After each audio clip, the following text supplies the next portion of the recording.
नमस्कार प्यारे विद्यार्थियों, श्री शक्ति क्लासेज में फिर आपका आज से स्वागत है। और आज का हमारा टॉपिक है जैविक कृषि। जैविक कृषि कल भी इससे पिछले वाली वीडियो में हमने इसके बारे में कुछ डिस्कस किया था। आज और थोड़ा विस्तार से इसमें देखते हैं क्या होती है जैविक कृषि। तो क्या है, आजकल हमारी जो मनुष्य की वर्तमान की जो सबसे बड़ी समस्या है वो क्या है, आपकी दो समस्याएं हैं। पहली है खाद्यान्न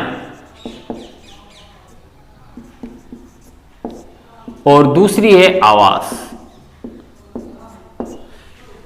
खाद्यान्न और दूसरी है आवास। यानी एक तो खाद्यान्न यानी भोजन, जनसंख्या जो वर्तमान जनसंख्या है, सबसे बड़ी समस्या हमारे सामने क्या उत्पन्न हो रही है, इन दो चीजों को पूरे विश्व के अंदर, है ना, कोई एक देश की बात हम नहीं कर रहे हैं यहां पर, लगभग सभी देशों में यही समस्या है, एक तो खाद्यान्न की और एक आवास की। क्योंकि धीरे धीरे क्या हुआ कि जनसंख्या जब बढ़ गई, भौगोलिक क्षेत्र तो उतना ही रहा, किसी भी देश का भौगोलिक क्षेत्र है वो थोड़ी बढ़ेगा, वो तो उतना ही रहेगा, लेकिन वहां की जनसंख्या लगातार बढ़ रही है। तो जनसंख्या बढ़ने के कारण, और ये दोनों चीजें खाद्यान्न और आवास ये एक दूसरे से जुड़े हुए हैं, है ना। खाद्यान्न भाई जो जनसंख्या है उसको भोजन की भी आवश्यकता होगी और रहने के लिए आवास की भी। तो जैसे जैसे जनसंख्या बढ़ती गई वैसे वैसे इन दो चीजों की क्या होती गई, कमी होती गई। अब क्या हुआ कि जब खाद्यान्न और आवास की कमी हो गई तो वैज्ञानिकों ने क्या किया, वैज्ञानिकों ने परंपरागत कृषि के विकल्प खोजने शुरू कर दिए। यानी जो पहले परंपरागत रूप से खेतीबाड़ी होती थी, कृषि होती थी, उसके अलावा इस खाद्यान्न को बढ़ाने के लिए तो फिर अब धीरे धीरे क्या होने लग गया कि रासायनिक खाद, कीटनाशियों और पीड़कनाशियों, इसके अलावा आपके आधुनिक कृषि यंत्रों का प्रयोग किया जाने लगा, है ना। इस जो खाद्य पदार्थ है, खाद्यान्न है, उनकी उत्पादन क्षमता, उनकी उत्पादकता को बढ़ाने के लिए वैज्ञानिकों ने रासायनिक खाद, कीटनाशियों, पीड़कनाशियों का अधिक से अधिक प्रयोग करने की उन्होंने क्या दी, सलाह दी, और लोगों ने करना भी शुरू किया। जिसके कारण क्या हुआ, उत्पादन क्षमता क्या हो गई, बढ़ गई। मृदा की जो उत्पादन क्षमता है बढ़ गई, परंतु इससे नुकसान क्या हुआ, क्यों हर चीज के दो पहलू हैं कि उत्पादन क्षमता तो बढ़ गई, कब है, जब रासायनिक खाद का, पीड़कनाशियों का, शाकनाशियों का, कीटनाशियों का, आधुनिक कृषि यंत्रों का उपयोग जब खेतों में किया जाने लगा तो उससे उत्पादन तो बढ़ गया, है ना, धान का उत्पादन बढ़ गया, लेकिन मृदा की जो उर्वरक क्षमता है, मृदा की उर्वरक क्षमता में क्या आ गई, कमी आ गई। उर्वरक क्षमता में कमी आ गई। क्यों? क्योंकि इनके अधिक प्रयोग से क्या हुआ कि उसके अंदर जो तत्व होते हैं वो नष्ट होने लगे। अब एक चीज ध्यान रखना कि मृदा क्या है, मृदा एक जीवित प्रणाली है। मृदा क्या है, एक जीवित प्रणाली है। जीवित प्रणाली क्यों है, जीवित प्रणाली इसलिए है क्योंकि मृदा में बहुत से सूक्ष्म जीव निवास करते हैं। मृदा में बहुत से क्या होते हैं, सूक्ष्म जीव निवास करते हैं, और ये सूक्ष्म जीव ये सूक्ष्म जीव मृदा की उर्वरक क्षमता को बढ़ाते हैं तथा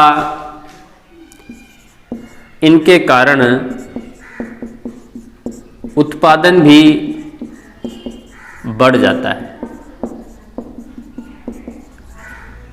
है। अतः इन सूक्ष्म जीवों को जैव उर्वरक भी कहा जाता है। देखो कितनी यहां पर बात की जा रही है, जैव उर्वरक यानी खाद। अब जैव नाम क्यों आ रहा है? क्योंकि ये जीवित हैं, ये सूक्ष्म जीव। तो मृदा क्या है? एक जीवित प्रणाली है और उस मृदा के अंदर बहुत से हालांकि तत्व भी होते हैं, वो भी उसकी मृदा की उर्वरक क्षमता को बढ़ाते हैं, लेकिन मृदा के अंदर बहुत से सूक्ष्म जीव पाए जाते हैं और वो सूक्ष्म जीव क्या करते हैं? मृदा की उर्वरक क्षमता को बढ़ाते हैं। आपके इन तत्वों के साथ में मिलकर भूमि की जो फर्टिलिटी है उसको बढ़ा देते हैं, है ना। उसको फर्टाइल करते हैं, मृदा को उपजाऊ बनाते हैं। आप उर्वर भी कह सकते हो, उपजाऊ भी कह सकते हो। लेकिन यदि हमने इन चीजों का, जब रासायनिक खाद का, कीटनाशियों का, पीड़कनाशियों का ज्यादा प्रयोग किया जाता है तो ये सूक्ष्म जीव क्या हो जाते हैं? ये सूक्ष्म जीव नष्ट होने लग जाते हैं। साथ ही साथ ये जो आपके खनिज तत्व हैं जो मृदा के अंदर उपस्थित हैं उनमें भी क्या हो जाती है? कमी हो जाती है, उनमें भी कमी हो जाती है। इसलिए ये जो सूक्ष्म जीव हैं, सूक्ष्म जीव ये क्या होते हैं? ये पौधों, जंतुओं एवं मृदा के बीच योजक कड़ी का काम करते हैं। योजक कड़ी का कार्य करते हैं। योजक कड़ी यानी, योजक कड़ी होती है किसी दो स्थानों को जोड़ने का काम करने वाली। जैसे मान लीजिए एक ये स्थान है, एक ये स्थान है, तो दोनों को, ये दोनों स्थानों को, या दोनों मान लो एक वस्तु ये है, एक वस्तु ये है, दोनों वस्तुओं को जोड़ने वाला ये जो रस्सी है ये क्या कहलाएगी? योजक कड़ी कहलाएगी। तो ये जो सूक्ष्म जीव हैं ये भी क्या होते हैं? सूक्ष्म जीव पौधे, जंतुओं और मृदा तीनों को आपस में जोड़कर रखते हैं। तीनों को आपस में क्या करते हैं? जोड़कर रखते हैं। इसलिए इन सूक्ष्म जीवों को आप क्या कह सकते हैं? इनको, इन तीनों के मध्य की योजक कड़ी के नाम से भी जाना जाता है।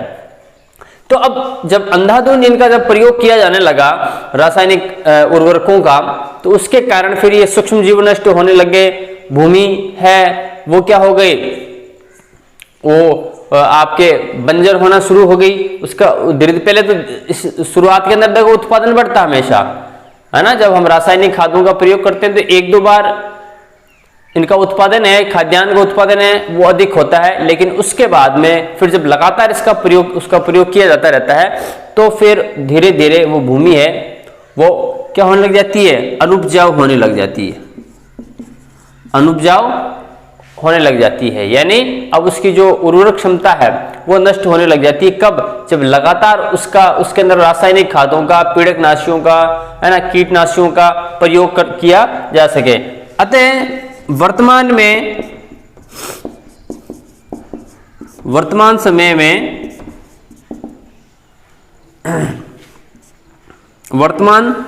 में प्राचीन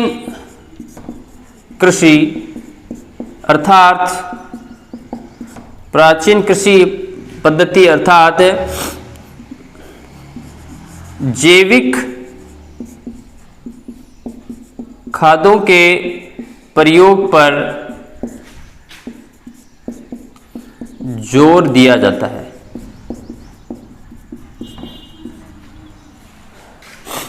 जैविक खादों के प्रयोग पर जोर दिया जाता है, इसलिए इस प्रकार की कृषि को जैविक कृषि कहा जाता है। यानी ऐसी कृषि जिसके अंदर सिर्फ जैविक पदार्थ, रासायनिक नहीं लेना है। रासायनिक पदार्थ ले लिए, जैसे मान लीजिए हमने यूरिया खाद डाल दी, है ना, और बहुत सी खादें आती हैं, वर्मी कंपोस्ट वगैरह, ये खादें हमने डाल दी है, पेस्टिसाइड्स का प्रयोग हमने कर दिया, तो फिर वो जैविक कृषि नहीं कहलाई है ना। तो जैविक कृषि क्या है? जिसके अंदर आप गोबर खाद, हम जो गोबर की खाद है पशुओं की जो हमारे घर पर उपलब्ध है उसका प्रयोग कर रहे हैं, ठीक है। केंचुए की जो खाद बनती है उसका हम प्रयोग कर रहे हैं, और आपके जो पुराने खेतों के अंदर बचे हुए जो पौधों के, पिछले फसल के पौधों के जो डंठल वगैरह होते हैं उनसे जो खाद बनती है वो क्या होती है? जैविक कृषि के अंतर्गत आता है। तो जैविक कृषि से क्या होता है? उत्पादन भले ही थोड़ा बहुत कम हो सकता है, लेकिन भूमि की जो उर्वरक क्षमता है वो लगातार बढ़ती रहती है। तो अब वर्तमान समय में और ये भी है कि जो रासायनिक खाद है उनसे बहुत सी बीमारियां भी आजकल उत्पन्न हो जाती है, बहुत से रोग हैं वो इन रासायनिक खादों के लगातार प्रयोग कर, अब वो क्या रासायनिक खाद लगातार प्रयोग करते हैं और फिर वो जो ये इस प्रकार के जो रसायन है वो फिर उस खाद्यान्न के साथ में मनुष्यों के शरीर के अंदर पहुंचते हैं और उनके अंदर फिर गंभीर समस्याएं, गंभीर बीमारियां उत्पन्न कर देती हैं। तो इस प्रकार जैविक कृषि है वो उसकी अब महत्व बढ़ गया है और उस लोग उसके बारे में समझ रहे हैं कि भाई हमें अब जैविक कृषि को ही अपनाना चाहिए। तो जैविक कृषि के अंदर जो सूक्ष्म जीव होते हैं, सूक्ष्म जीवों का बहुत योगदान होता है, और जो सूक्ष्म जीव है वो 6 प्रकार के, हम सूक्ष्म जीवों के यहाँ पर जैविक कृषि के अंतर्गत जो सूक्ष्म जीव प्रयोग किए जाते हैं वो 6 प्रकार के होते हैं, जिनके बारे में हम यहाँ पर अध्ययन करेंगे। अब देखो, हमने बात की थी जैव उर्वरकों के बारे में। तो जैव उर्वरक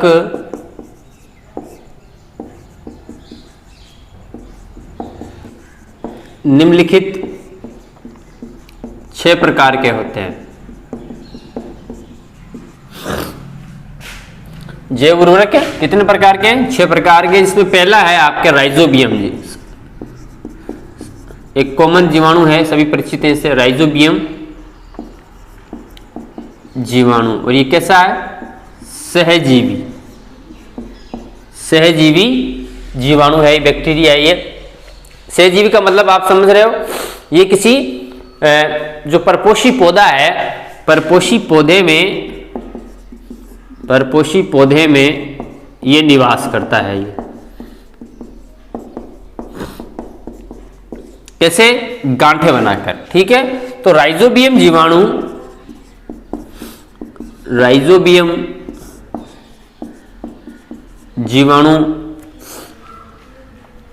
जो दलहन फसलें हैं, दलहन जाति की फसलें जैसे मूंग है, चौड़ा है, मोठ है ना, जो दलहन फसलें जाति वाली फसलें होती है उन पौधों में, उनमें ये गांठें बनाकर रहते हैं। हमने देखो पहले बात की थी, हमने नोड्यूल्स की बात की थी, एक अध्याय के अंदर हमने पढ़ा था राइजोबियम जो जीवाणु है वो क्या करता है? वो पौधे की जड़ को संक्रमित करता है।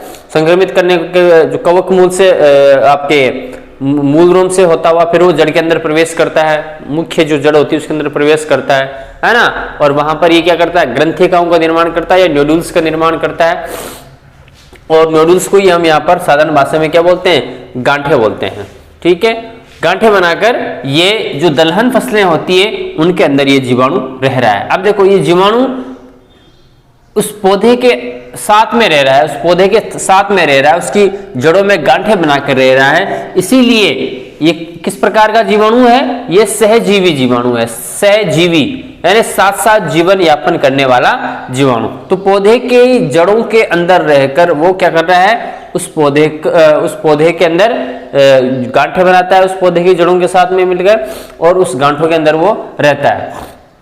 दोनों का काम हो रहा है। अब दोनों का काम कैसा हो रहा है कि जीवाणु को तो रहने के लिए जगह मिल गई, जीवाणु को रहने के लिए जगह मिल गई, और ये जीवाणु है उस पौधे को किस प्रकार फायदा पहुंचाता है कि वो वायुमंडल की जो नाइट्रोजन है, जो मृदा की जो नाइट्रोजन है उसका यौगिकीकरण करता है, और उसको अमोनिया के रूप में कन्वर्ट कर देता है। तो राइजोबियम जीवाणु दलहन जाति की वस्तुएं उनमें ये गांठें बनाकर रहता है। ये जीवाणु वायुमंडलीय नाइट्रोजन का यौगिकीकरण करता है। यौगिकीकरण करने का मतलब क्या है कि ये जीवाणु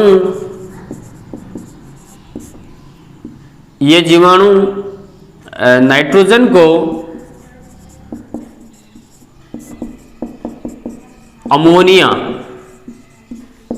अमोनिया में परिवर्तित करके अपनी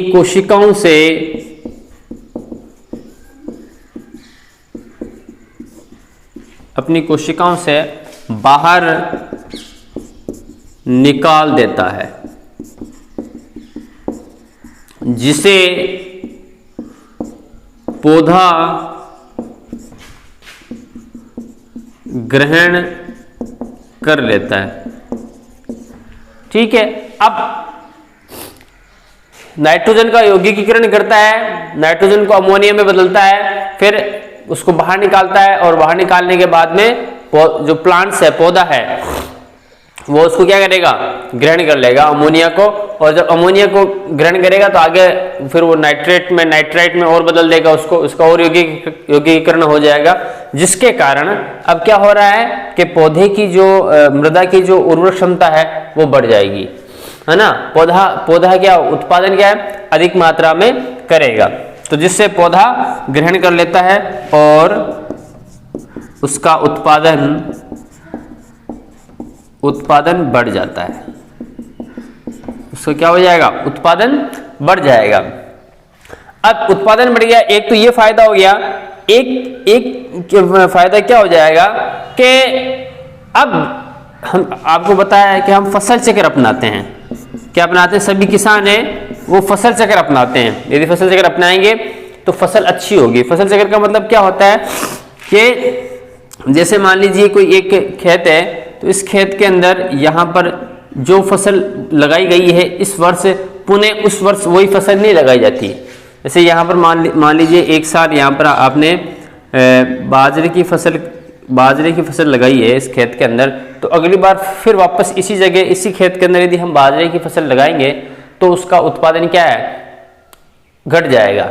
आगे आपने यदि जैविक खाद का भी प्रयोग किया है और भी अन्य संसाधनों का प्रयोग किया, फिर भी ये जो इसका उत्पादन है वो उतना नहीं हो पाएगा जितना अपेक्षित है। कारण क्या है कि बार बार एक ही एक फसल लगाने से उस मृदा के अंदर एक विशेष प्रकार के तत्वों की क्या हो जाती है, कमी हो जाती है। तो जब हम फसल चक्र अपनाते हैं और जैसे यहाँ पर आपने दलहन फसल की है, आपने दलहन फसल कर ली, उसके बाद में नेक्स्ट ईयर अन्य फसल लगाने से क्या है, यह फसल बहुत उत्पादन प्रदान करती है ना। तो जो दलहन फसलें हैं उनके बाद में नेक्स्ट दलहन फसलों को लेने के पश्चात उनके ऊपर जब दूसरी फसल लगाते हैं तो क्या होता है, वो उस जमीन की, उस मिट्टी की उर्वर क्षमता बढ़ जाती है। क्यों? क्योंकि जड़ें आप देखते हो, पौधों की जड़ें क्या होती है, नीचे रह जाती है, नीचे ही रह जाती है। और नीचे रहने के कारण जब कटाई ऊपर से होती है, जड़ें नीचे रह जाती है, तो उनके जो जीवाणु वगैरह है वो जमीन के अंदर ही रहते हैं, जमीन के अंदर ही रहते हैं, जिसके कारण उस मृदा की जो उर्वर क्षमता है वो काफी बढ़ जाती है। और उसके बाद में जब फिर अगली फसल लगाई जाती है, दलहन फसल नहीं होनी चाहिए, वो अगली फसल जब फसल चक्र के रूप में लगाएंगे तो ऑटोमेटिक क्या हो जाएगा, उत्पादन बढ़ जाएगा। तो पहले जैव उर्वरक तो होते हैं राइजोबियम या सहजीवी जीवाणु। दूसरा है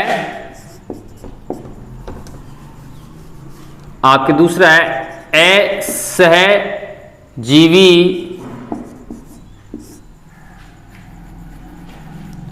जीवाणु। असहजीवी जीवाणु। अब देखो यहां पर नाम आ रहा है असहजीवी,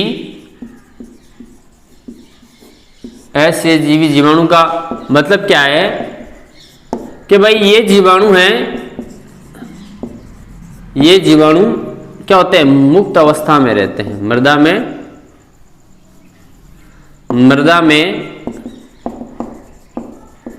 मुक्त अवस्था में रहते हैं। कहने का तात्पर्य, अभी हमने देखो सहजीवी जीवाणु राइजोबियम का उदाहरण देखा था। राइजोबियम क्या अकेला नहीं रह रहा था, राइजोबियम मुक्त अवस्था में नहीं था। राइजोबियम क्या था, पौधे की जड़ के अंदर गांठें बनाकर रह रहा है ना, वो अलग मुक्त रूप से नहीं रह रहा है, इसलिए उसका नाम क्या था, सहजीवी। और ये जो असहजीवी जीवाणु हैं, ये जीवाणु मृदा में मुक्त अवस्था में पाए जाते हैं, किसी पौधे के साथ में ये लगे हुए नहीं होते या उनमें गांठें बनाकर नहीं होते। तो ये जो असहजीवी जीवाणु है, जैसे एजेक्टोबैक्टर, एक आपके क्लोस्ट्रीडियम,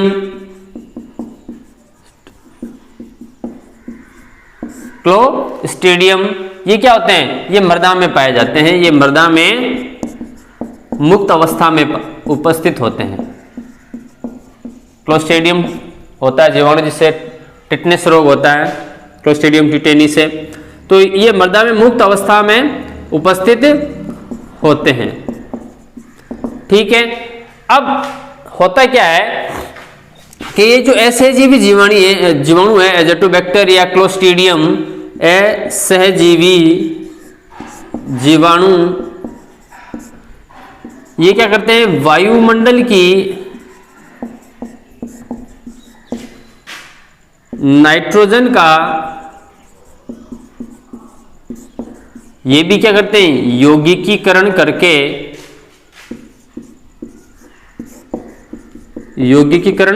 करते हैं तथा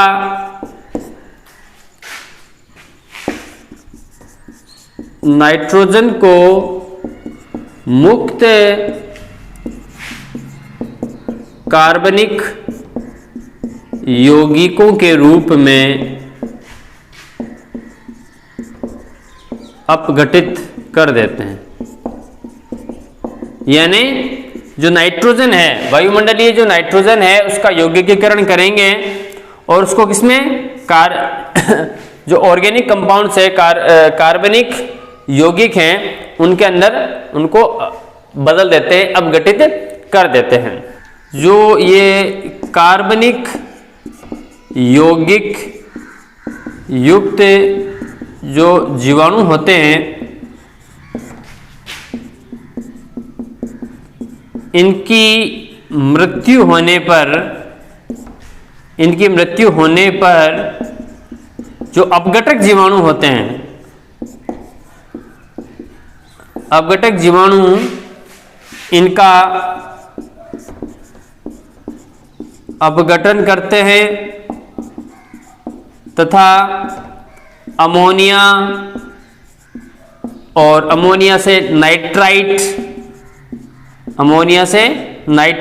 और नाइट्राइट से अंत में नाइट्रेट में परिवर्तित कर देते हैं, नाइट्रेट में परिवर्तित कर देते हैं।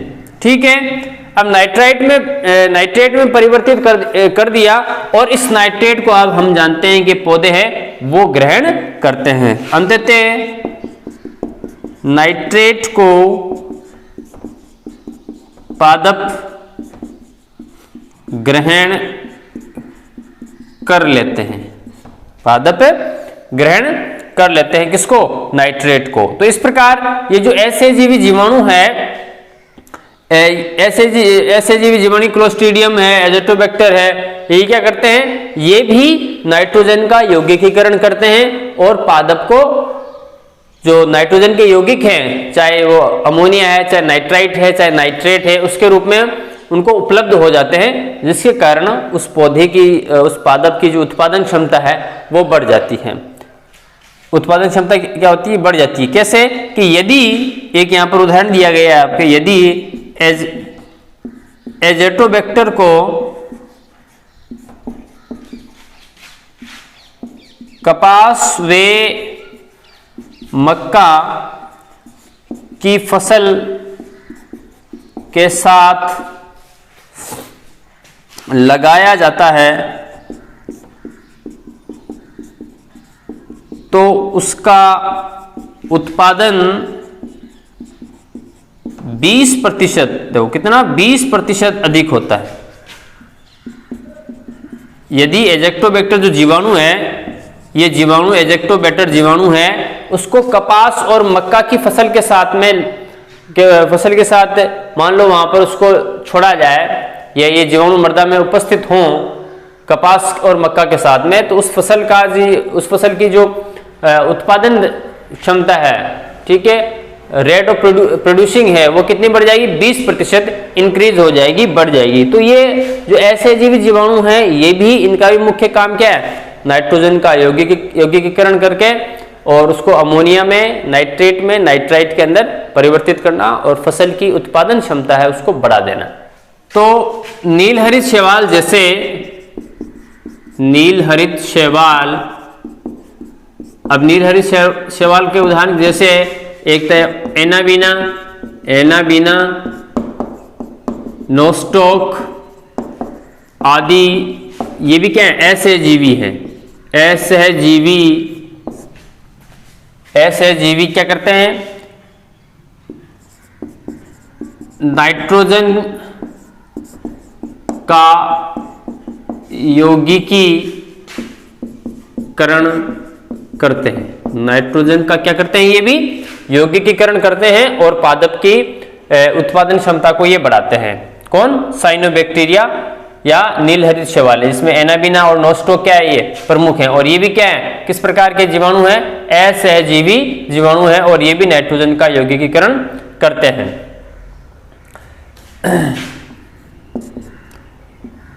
नीलहरित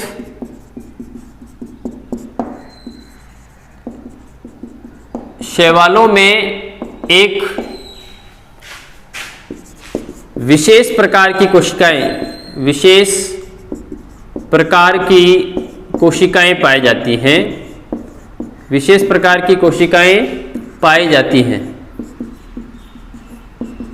जिन्हें क्या कहते हैं, हेटेरोसिस्ट, जिन्हें हेटेरोसिस्ट कोशिकाएं कहते हैं। इन हेटेरोसिस्ट कोशिकाओं में एक विशेष प्रकार का जीन पाया जाता है, जिसे क्या कहेंगे, निफ जीन, जिसे क्या कहते हैं, निफ जीन कहते हैं। इस जीन की उपस्थिति में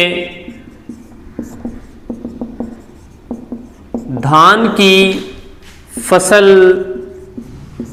का उत्पादन